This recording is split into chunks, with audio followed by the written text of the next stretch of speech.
Assalamualaikum warahmatullahi wabarakatuh. Kami dari kelompok 4 akan mempresentasikan tentang bisnis internasional. So, without further ado, let's enjoy this video.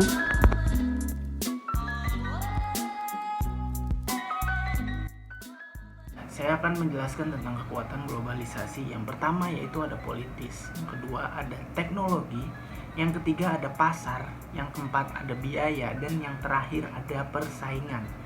Yang pertama saya akan menjelaskan tentang politik. Kenapa politik bisa masuk bagian penting dalam kekuatan globalisasi? Karena suatu negara yang politiknya lebih unggul otomatis akan berdampak pada ekonomi dan pasarnya. Jika suatu negara politiknya menurun atau sempit, maka otomatis berdampak pada ekonomi dan teknologi suatu negara tersebut. Dan politis ini ada kecenderungan terhadap penyatuan dan sosialisasi komunitas global. Yang kedua yaitu ada teknologi.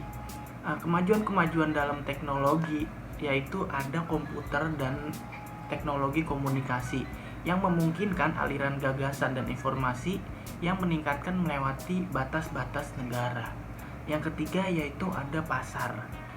Dalam mengetahui pasar, setiap perusahaan harus mengetahui pasar dalam negeri dulu.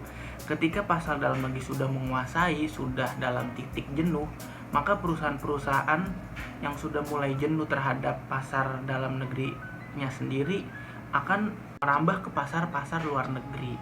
Dan yang keempat ada biaya.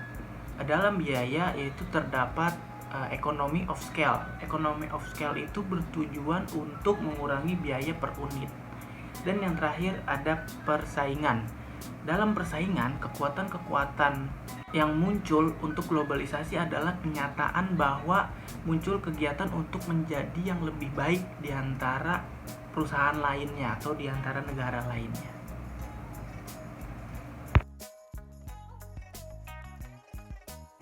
Kemudian ada lingkungan bisnis internasional. Lingkungan bisnis internasional terbagi menjadi dua. Yang pertama ada lingkungan eksternal dan yang kedua yaitu ada lingkungan internal. Saya akan menjelaskan tentang lingkungan eksternal. Lingkungan eksternal adalah kekuatan lingkungan luar yang tidak dapat dikontrol manajemen tetapi dapat dipengaruhi. Yang kedua yaitu ada lingkungan internal. Lingkungan internal adalah kekuatan lingkungan dalam perusahaan yang diatur manajemen untuk beradaptasi dengan perubahan-perubahan dalam kekuatan yang tidak dapat dikontrol seperti faktor-faktor produksi dan aktivitas organisasi.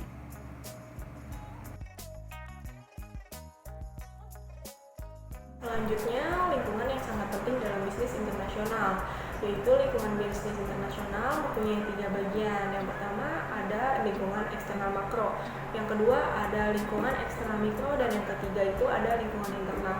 Lingkungan eksternal makro dibagi menjadi 6 bagian. Yang pertama itu ada lingkungan budaya. Lingkungan budaya itu segala sesuatu kondisi baik berupa materi atau non materi yang dihasilkan oleh manusia itu melalui kreativitasnya. Yang kedua ada lingkungan ekonomi, ilmu yang mempelajari tentang perilaku pemanfaatan sumber daya alam.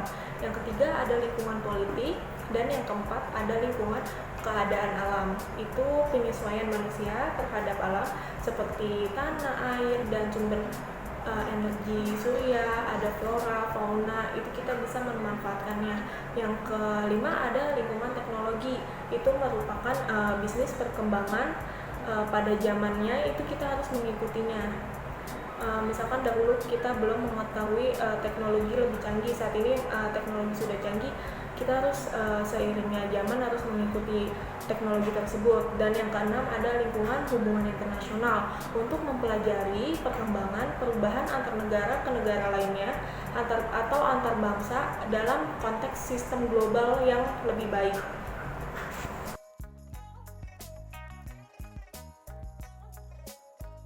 Selanjutnya dinamika organisasi internasional, yaitu Perserikatan Bangsa-Bangsa atau PBB, organisasi internasional yang mempunyai 1901 negara anggota yang didedikasikan untuk meningkatkan perdamaian, juga mempunyai banyak fungsi yang berhubungan dengan bisnis. adanya pertumbuhan dan perubahan PBB yang dimilikinya, yaitu satu, ada majelis umum. Majelis umum di mana setiap negara itu memiliki satu dalam negara yang mengabaikan ukuran dan tingkat kemakmurannya. Yang kedua, ada Dewan Ekonomi dan Sosial, yaitu menangani masalah ekonomi seperti perdagangan, perekonomian yang lainnya. Yang ketiga, ada Mahkamah Internasional yang disebut sebagai Mahkamah Dunia, yaitu memberikan keputusan-keputusan yang menyangkut perselisihan antara pemerintahan nasional. Yang keempat, ada sekretariat yang dipimpin itu oleh sekretaris jenderal sendiri. Ia melaksanakan fungsi administrasi di setiap hari-harinya. Lanjut ke pembahasan Bank Dunia. Organisasi ini bekerja di seluruh dunia sebagai lawan dari bank-bank pembangunan regional yang cakupan wilayah geografisnya ditunjukkan oleh nama-namanya. Bank Internasional untuk Rekonstruksi dan Pembangunan biasanya disebut dengan Bank Dunia. Contoh-contoh Bank Dunia: Perusahaan Keuangan Internasional, Asosiasi Pembangunan Internasional, Multilateral Investment Guarantee Agency, International Center for Settlement of Investment, Bank Pembangunan Afrika, lalu Bank Pembangunan Asia.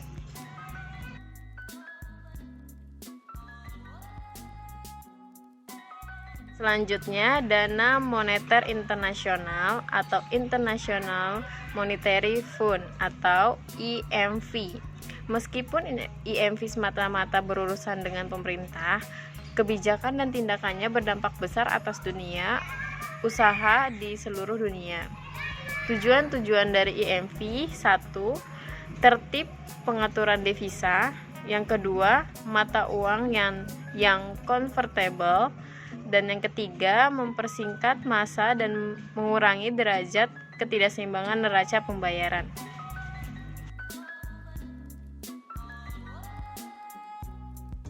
Selanjutnya ada Bank for International Settlement atau BIS.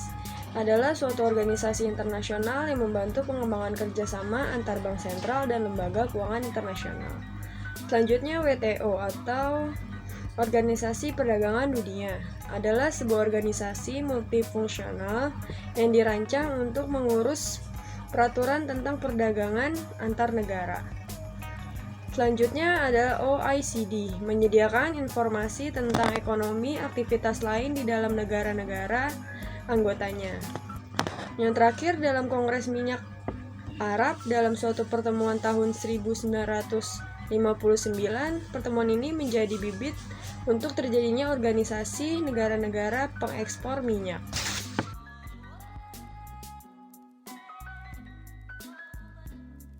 Di sini ada bentuk integrasi ekonomi. Yang pertama ada wilayah perdagangan bebas. Adalah kawasan atau wilayah-wilayah negara anggota yang sudah menandatangani perjanjian perdagangan bebas, sehingga membentuk blok perdagangan. Yang kedua ada Perserikatan Kepabeanan. Adalah perjanjian antar negara untuk menghapus atau mengurangi biaya masuk atau bea masuk. Yang ketiga ada pasar bersama. Yang terakhir ada integrasi ekonomi penuh.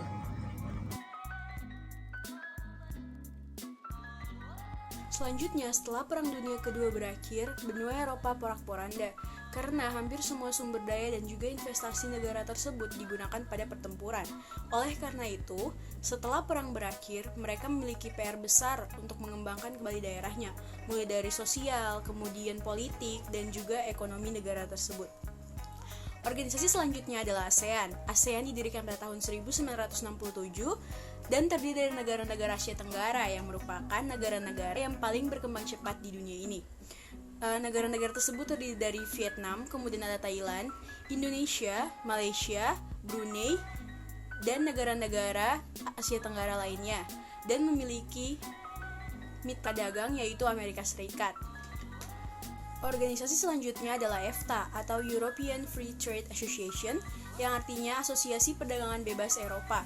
Organisasi ini didirikan pada tahun 1960 dan berisikan negara-negara Eropa yang bukan merupakan anggota Uni Eropa. Organisasi ini memungkinkan dan menstimulasi perdagangan dan juga penawaran antara diri mereka dan juga negara Uni Eropa, tetapi sebagai organisasi bukan sebagai negara-negara individu.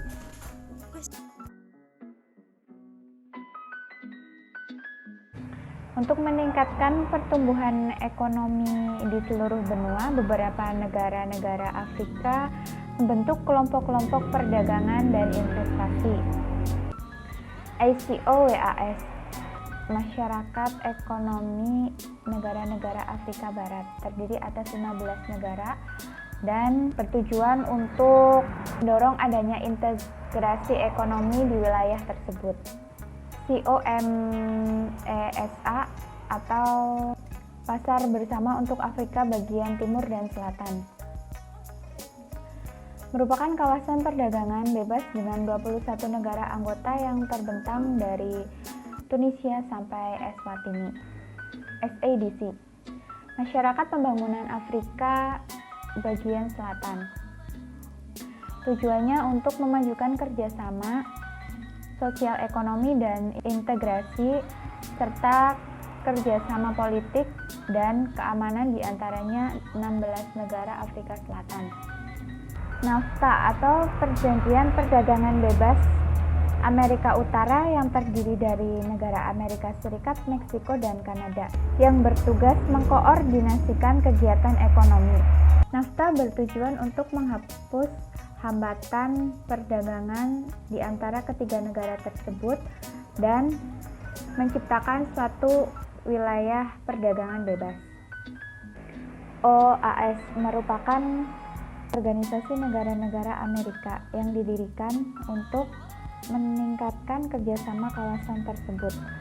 Pada awal dibentuk, ada 21 negara-negara pendiri dan diperluas sehingga sekarang terdapat 35 anggota.